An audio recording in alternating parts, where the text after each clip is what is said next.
Hey, what's going on, guys? Old Gamer here, and today we're doing the video we've all been waiting for. I'm reviewing JoJo's Bizarre Adventure Part 1 Phantom Blood, the one that started it all. And the reason I'm doing this is because the Part 5 video got positive feedback, so I will now be reviewing every JoJo part chronologically now. So part 1, 2, 3, 4. So I'm going to do all the ones that are animated. I'm not going to do the ones that are in manga, because I don't want to. But one thing I should probably clear up first is there wasn't a video last week. Like, what's going on? You said you do one every Wednesday. Believe me when I tell you, I tried 5 times to upload the video. And YouTube was like, alright, we're stopping at 27% uploaded with 2 hours 49 minutes remaining every time without fail. So it kind of just broke. It was a review on Pokemon Sword and Shield, but I'll probably just refilm that and that can be another week's episode. But anyway, I'm hoping this one works.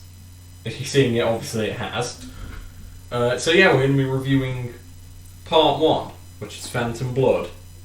You know, the one with like the mask and the Hammond. I know it's very easy to forget Harmon now, or Hammond, because we've got like stands now. But yeah, that one.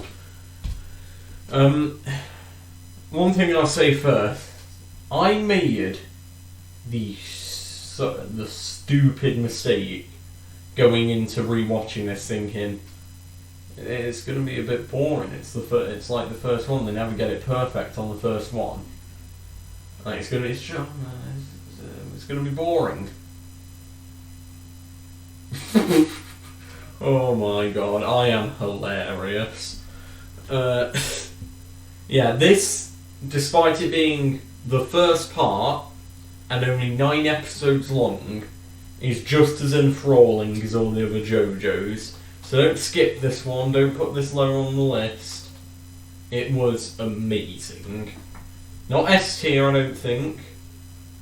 We'll come to that though, as we do here. We give it a tier list ranking at the end of the review. But I enjoyed it way more than I thought I would. And way more than I can remember, but maybe it's because I didn't pay attention to it that much when I was first watching it. No idea why, I just didn't. But I really enjoyed it. So I'll just give a quick overview of the story, then we can jump into like reviewing every character and stuff like that. So in this story, we go to Victorian England, where we meet a family called the Joestars, and the old one's called George Joestar. His son, Jonathan Joestar. Very epic.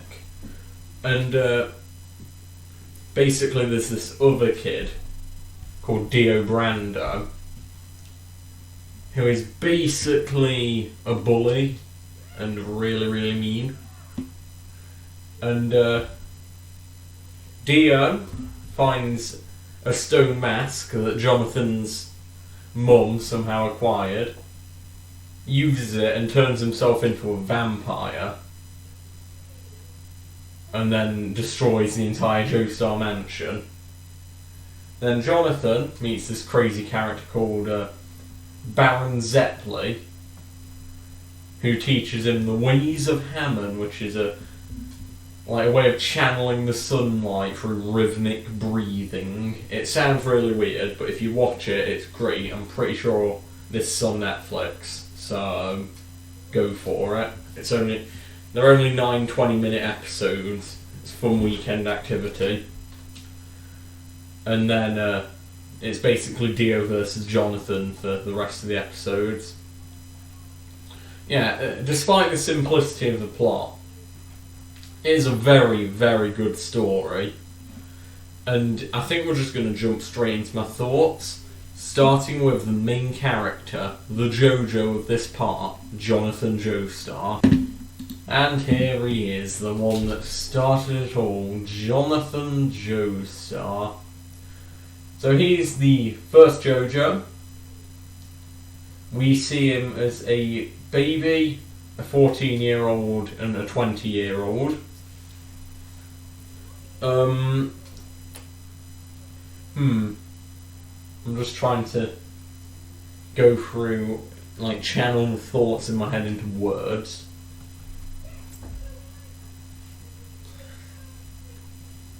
I must say, he acts a lot like... I mean, I think this is just like a Joestar family trait. But when he gets angry, you're dead. Like... he's just, like, really strategic. Especially when he's angry. He knows what he's doing. He's like JoJo in that sense. And also, Dio keeps on saying the more you beat him, the stronger he gets. That's very much true. So, Jonathan's first fight with Dio is in the boxing ring. You know, does the thumb in the eye thing. Make sure to leave a like. Does thumb in the eye thing. Then they fight again when Jonathan finds out that Dio is poisoning George Joestar. And then Jonathan wins that because he's super strong now. As you can see, look at his biceps, Jesus. And then they obviously fight again at the climax. And then again on the boat. Each time Jonathan getting stronger, eventually leading to Dio almost dying. But Dio seems to have a knack for clinging to the earth, which I'll talk about when I, talk about Dio. But Jonathan, when he's young, he's definitely a bit more like brash, I want to say, like George points it out in episode 1. He's not got very good manners, but he seems nice. And is obviously definitely the good guy when Dio's thrown into the mix.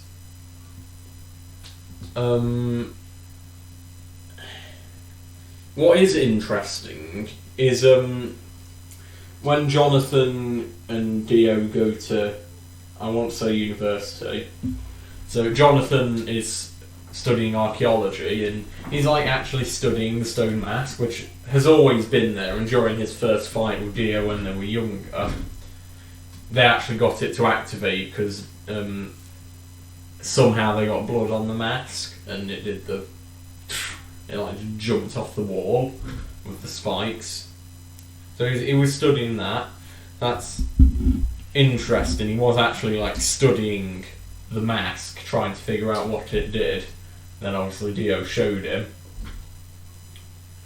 But as far as like significant things to say about him go, there isn't that much. He's obviously a noble hero and a very just strong character in general. But with there being only 9 episodes, you don't really have time to give him like a knack, like a gimmick, or to give him like a proper like strong backstory. I mean, obviously we do get 2 episodes with Jonathan and Dio before for the mask. But 9 episodes isn't really long enough to build a strong mental image of the character in my mind. But then again, when I think about it, I don't really have much to say about a lot of the main characters, because they're just all great. Like Jonathan, great Joestar. One thing I will say is I'm not too keen on the way Jonathan dies. So this is at the end of the final episode. So at the end of episode 8, Jonathan has killed Dio. So basically, he did a super cool Hammond punch and then pushed Dio off of a cliff. So we think Dio's dead. Stone Mask destroyed. Done. Episode 9, Dio's back as a head, and then he's got this just zombie that is just there, like his servant. And what I don't like, even though Jonathan is caught by surprise, Dio, he kills Dio with a body. So Dio, with everything, is like, vampires are super strong, easily could have snapped his neck or something. He kills that Dio with what looks like minimal effort in the episode. Like, it only takes him 10 minutes, whereas the Jotaro Dio fight, for example, is, 4 episodes long. So, he seems to do it effortlessly. If you, go back, if you're just watching part 1 for the first time and haven't seen anything else, then you'll be like, oh, yeah, woo. But going back on it, what seems like minimal effort, but then Dio, with just his head, kills Jonathan in one shot. It takes ages for him to die, and obviously Jonathan ends up blowing up the entire ship. But he just kills him in one hit, essentially. He just needs to bleed out and then he's dead. Which I find a bit strange, but also I find it fitting that he obviously sacrificed himself to destroy vampires, destroy the boat, just keep zombies away from humanity. Obviously, coming to part 3, we know that doesn't work, which kinda makes his death a bit meaningless. Not totally, though, but his death a bit meaningless. But a sacrificial death, I feel, is right for Jonathan. He's not the immortal Joestar. That's Joseph's job. I feel like he was one of those that was meant to die in a weird way. Like, none of the other Joestars, or the JoJos, I'm not sure if Giorno is a Joestar or not. I know they say he's Dio's son, but I've heard some other things recently. If they died, you'd be like, the hell, what? But with Jonathan, it feels right for some reason. It seems like, I guess what puts it in your mind is the fight in Joestar Mansion after Dio has become a vampire. He knows nothing about these vampires, he's seen they're super strong. He's willing to put his life on the line to destroy them. So I think that's what, makes his sacrificial death fit. We've seen multiple times, he's willing to put his life on the line to destroy vampirism. So yeah, nothing else really to say. Obviously, he's really noble as well. He's also actually kind of respectful, as we see in his fight with Bruford. But anyway, there are my thoughts on Jonathan. Next we're going to talk about Dio. Here he is. Dio Brando. Now, he's an interesting character. And I must say, for one of those I'm gonna take over the world for no reason villains, he's very, very good. Not like Thanos level, insane villain, but for his random motive of, I'm just gonna take over the world. Why? Oh, because I just want to be powerful. He's a good villain. I like him. Obviously he's shown to be a bully and just a terrible person from episode 1. And the title of that episode literally is called Dio the Invader in English. So he like kicks the dog, kills the dog. What else does he do? He poisons George. Basically steals Eleanor from Jonathan. So we see this guy is just terrible to start with. So you can tell he's the villain. He came from the slums. You're not rooting for him even when you see him in the slums. He's just like an arrogant,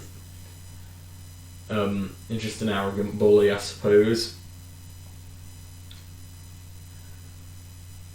But we see his intelligence and stuff when he, beats people at chess. And then also in his fight with the vampire that he creates, kinda shows intelligence. Actually, not really. But anyway, there's one thing about Dio as a whole, and that kind of applies to this part that I'm not really a fan of. And I mentioned this when we were talking about Jonathan. He just clings to the earth with all his might. Like, he's that villain where the writers are like, oh no, we can't come up with a good villain. Wait, we can put Dio in this? Genius. We're going with that. He's that guy. So he is dead after the Joestar mansion burns down. He is dead after Jonathan chucks him off the cliff. And then he is dead after the boat explodes. This guy has died 3 times. And then in part 3 they kill him again. But and while he's not really back in part 6, he's still kind of back. If you know, you know. And I don't like that he just keeps on clinging to the earth. Obviously, the end of part 6 means this Dio can never come back. But still, like, just die. Like, when I remember when I was first watching part 3, me and Heresy Alarma, because we were watching it at the same time, would just chat about what we think. And I was like, why do they have to keep on bringing Dio back, bro? And even in part 4, like, they kept on, like, literally each part except for part 2, they tie Dio into the story somehow. Like, that, they do that, like, with every single part that's animated and in part 6. And then kind of part 7, I don't know about part 8, but he just won't die. And while I imagine some people would respect him for that, it's like, yeah, Dio's back, this is going to be an epic battle. I'm just like, can I have something new, please? I know he's got a stand that can stop time, it's meant to be super powerful, but it's still Dio. I just want someone else. You know? But anyway, I think he's an excellent counterpart to Jonathan. He's merciless, like with the woman and the child. He's like, don't worry, we'll spare the child. Turns the woman into a zombie. And then the woman eats the child. And he's just very ruthless. He kills Dyer without a single thought. He almost kills Zeppeli without a single thought. Who else does he mindlessly kill? Johnny. Well, no, he says he has respect for Jonathan, but he really just kills him mindlessly again. So he is like a ruthless killer. But also I like his position as the, like, strongest thing on the planet. Because with the mask you can regenerate, shoot lasers out your eyes, get super strength, and just decide to flash freeze stuff for whatever reason.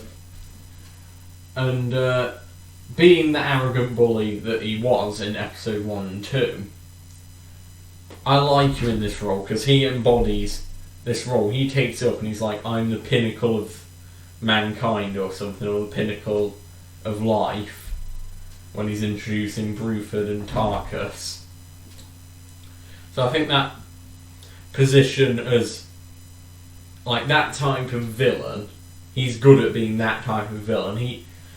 So despite me hating that he comes back all the time, he's the type of guy you'd want to be the guy who comes back all the time. Like, so I still enjoyed part 3, despite Dio coming back. I'm like, oh my god, stop it with Dio. I still enjoyed it because Dio's a good villain. So, despite me not liking that he keeps on coming back, his character fits always coming back. So he's an excellent villain. I also like how he toys with his victims sometimes. And it just really gives him that evil that you're looking for. Like, even Speedwagon says this guy was born evil. And he just fits that role. Unlike Diavolo, who, doesn't... We're only told he's evil. They keep on saying he's the villain, so you think that, but they don't really... Obviously he kills a lot of people, but they don't really feel evil from Diavolo, whereas Dio, I'm like, this guy's that bad guy. Definitely. He just has that aura, I suppose. But anyway, they're my thoughts on Dio. Now we're going to talk about Zeppeli. Okay, here we are. This guy is amazing. I love his character. I just love his style, because he's kind of cocky, but at the same time, it's still very oh no! They could die here. He's not he doesn't just stand there and then just blocks the enemy's attack and just kills them or something, unless they're very easy to kill. He still strategizes and stuff. But he is the mentor of Jonathan. He teaches Jonathan Harmon by sticking his pinky up Jonathan's diaphragm and changing his breathing. Very weird. But anyway, I think he fits that mentor role well. Just by seeing him teleport everywhere in the first time we meet him, and seeing him break the rock in half through the frog, and just seeing him, I think he nearly destroys Jack the Ripper.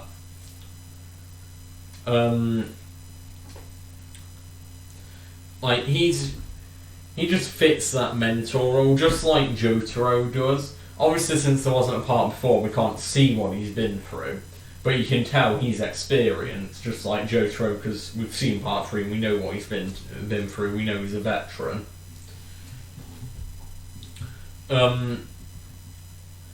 Also, I like that he doesn't, he still stands back, despite obviously being more powerful. Jotaro lands the final blow on Kira. Well, no, an ambulance does, but it's Jotaro that actually kills Kira. Not Josuke, not Koichi, not Okyasu. Jotaro, the mentor. But Zeppeli dies before they fight Dio. And even then, he's just kind of there. He doesn't openly take any fights, really.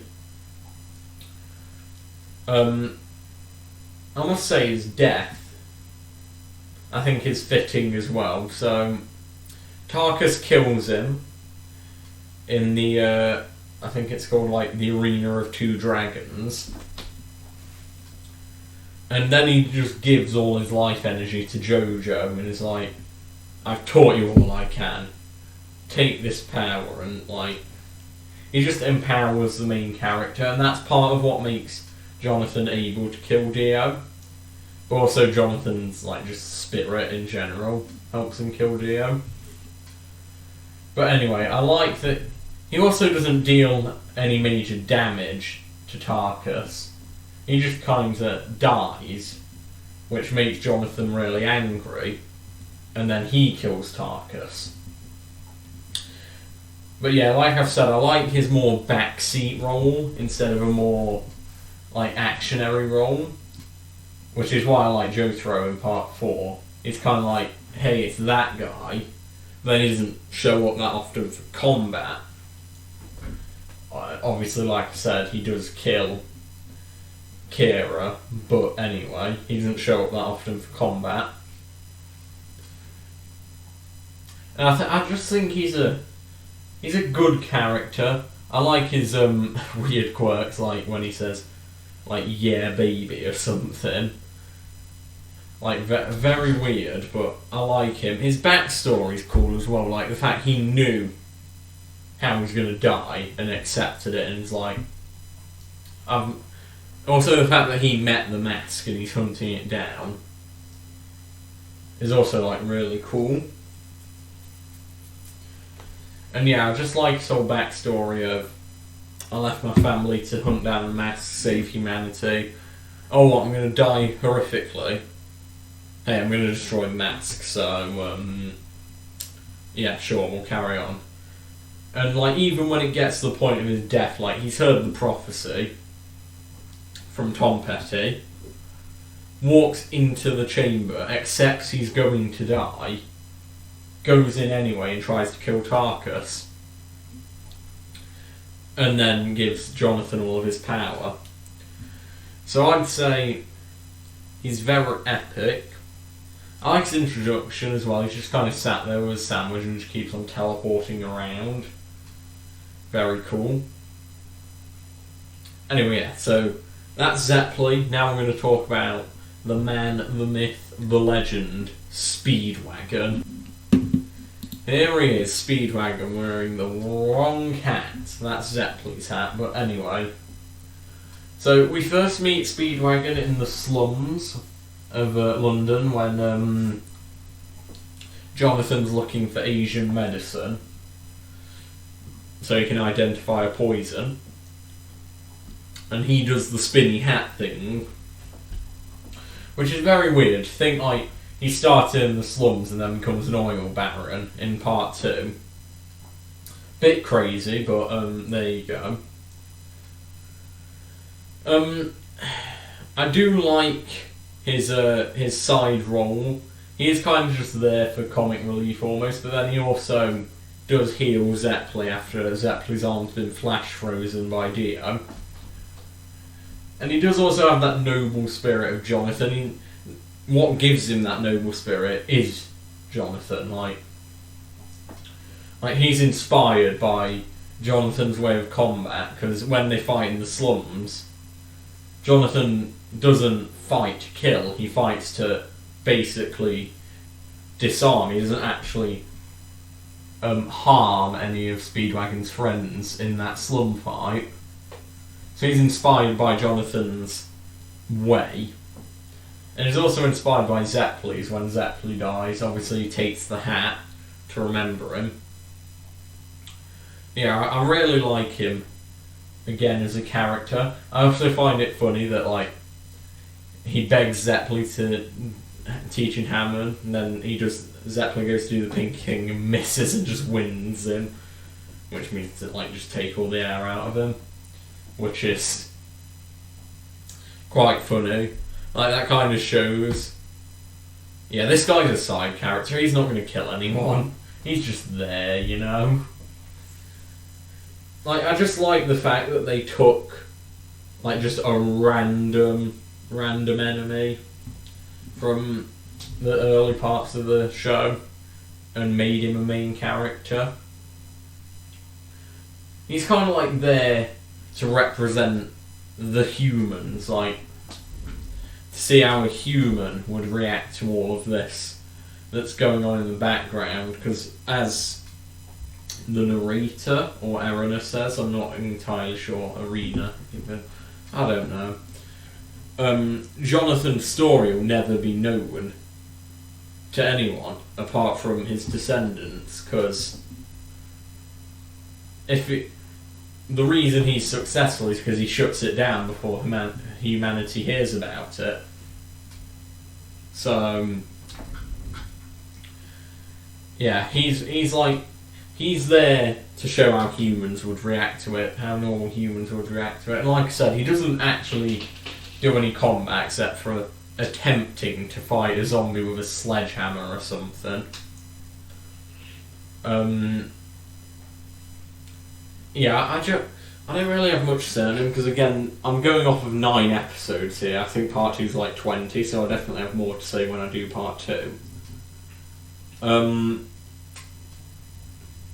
Yeah, I just really like his personality that the director's built is perfect for the side character, and also I just love everyone makes fun of the best things he does, which are all still kind of pathetic. So the spinny hat thing, the warming Zeppelin's arm up with his chest. By the way, he's surprisingly buff, which is weird. And yeah, stuff like that, and trying to beat the zombie with the sledgehammer. He's kind of like the comic relief character, but it's more subtle. There aren't really any comic relief characters in JoJo. I mean, Narancia, I did say, was the comic relief character, but again, it's more subtle. He's still serious and can clearly still kill people. But Speedwagon is just like full-on comic relief. Yeah, I just like him for that. But anyway, enough about Speedwagon. Now we're going to talk about Erina. I'm sure this will only be a few minute segment. Alright, this is Erina when she's treating Jonathan's burns. Well, no, this is in the episode where they meet separately, but anyway. Erina's Jonathan's wife / lover before that. And I like her being there again. It just shows there's still this is Jonathan's only light in his life. He's lost both parents. He had to kill the other person he grew up with, and he can die happily knowing that she goes on to live.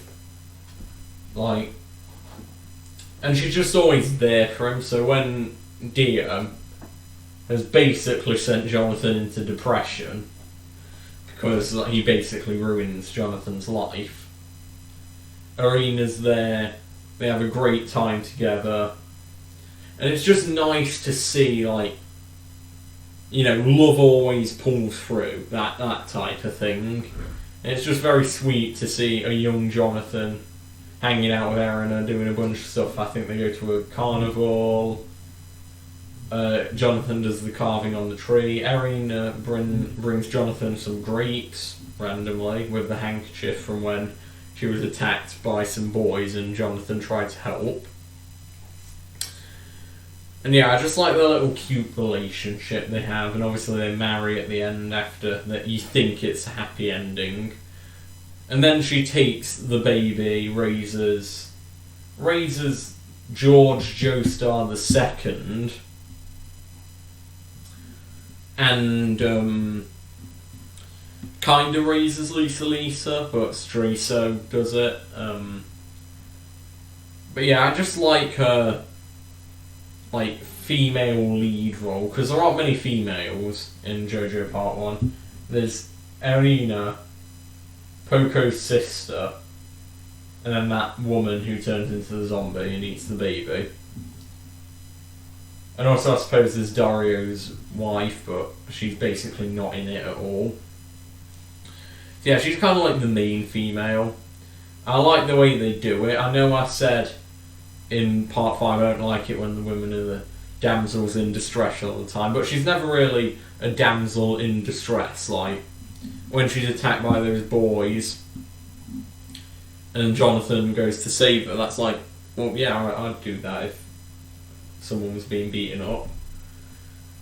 And then she kind of helps Jonathan as well. She heals his burns, basically brings him out of a depression. So she's kind of that strong but normal female character. It's not like she knows Harmon or has a stand. She's a normal human, but she's a strong, normal human. I like that about her. But anyway, we're going to move more to the characters we meet further into the story. And we're going to talk about Bruford and Tarkus. So the one on the left is Bruford, the one on the right is Tarkus. These two are the knights of Mary Queen of Scots. And they have like a sad backstory of they were tricked into basically suicide. Like they offered Mary's life in return for their own, but then Mary was already dead.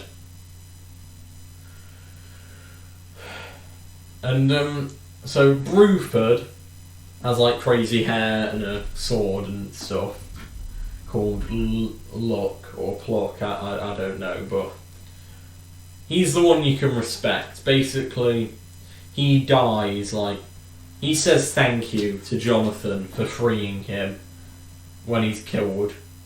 But he's also just an honourable fighter.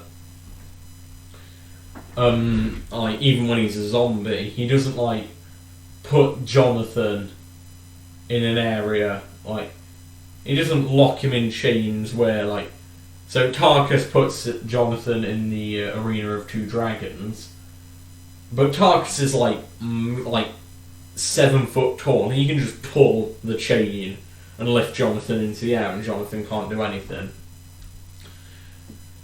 Bruford just uses his surroundings strategically, chucks Jonathan into a lake. Alright, Jonathan can't use Hammond now until Jonathan finds tracked air.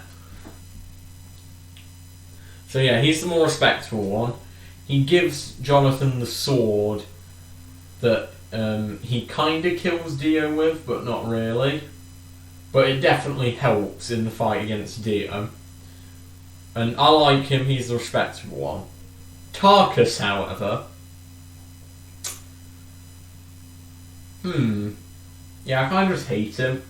So he killed Zeppeli, he just stomped on Bruford's armour, and he basically just nearly killed Jonathan. He's just a ruthless killer, calls Bruford weak, and it's just horrible, and I'm glad he's dead. So they're my thoughts on those two. Now we're going to talk about like the free Harmon users that just show up. So here we have the free Harmon users, who just appear at the end. So we have Straight So, Tom Petty, and Dyer. So Straight So's left, Tom Petty's top, Dyer's right. Straight So and Tom Petty are the ones that live Dio. Dyer doesn't. But all three of them, to say they're just really small characters and they're in it for 2 episodes, I think they're used well, except for maybe Tom Petty.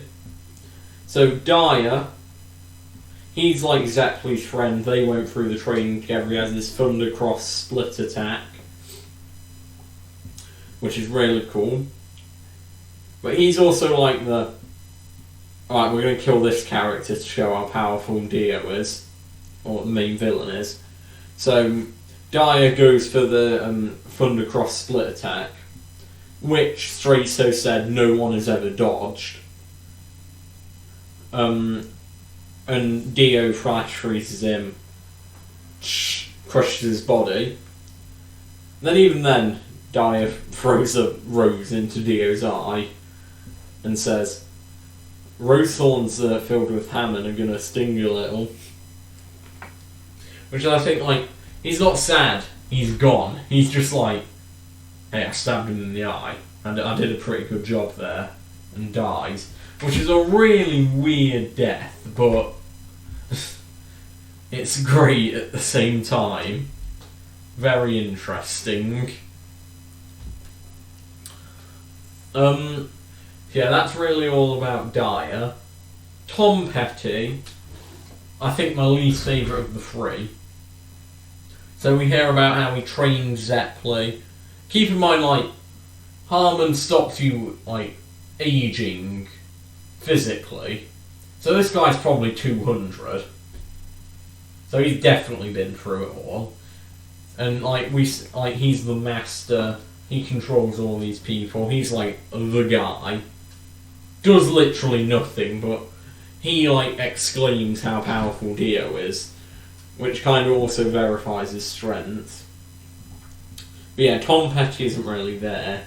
Straight, so I'd say, is the main one.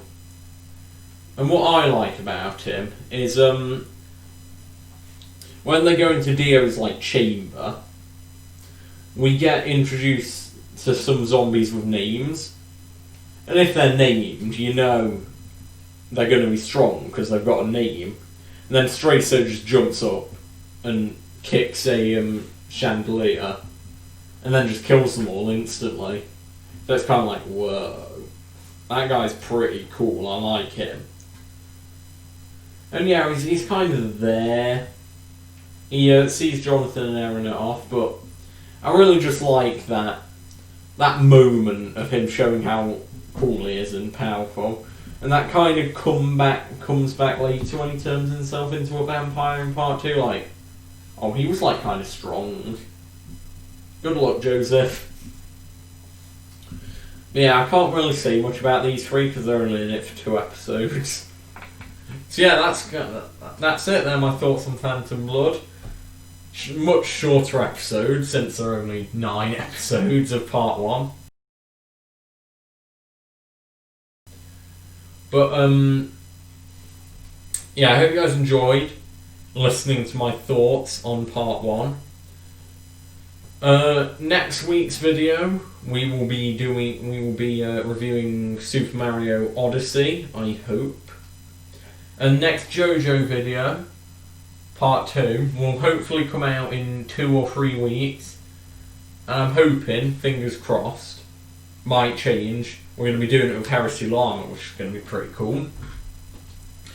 So yeah, make sure you leave a like to let me know you enjoy these reviewers and want more, because I'm enjoying making these reviews, getting my opinions out there, very epic.